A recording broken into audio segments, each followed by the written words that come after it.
this, we get to see a rooftop helicopter landing. Orange Air Ambulance AW139, look at that.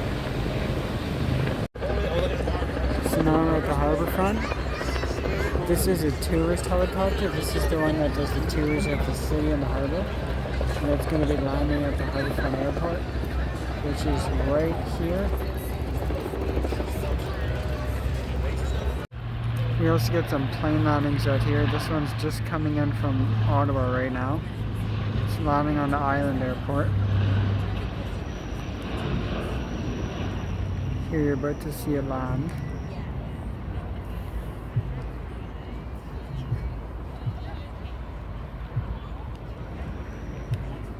There it goes.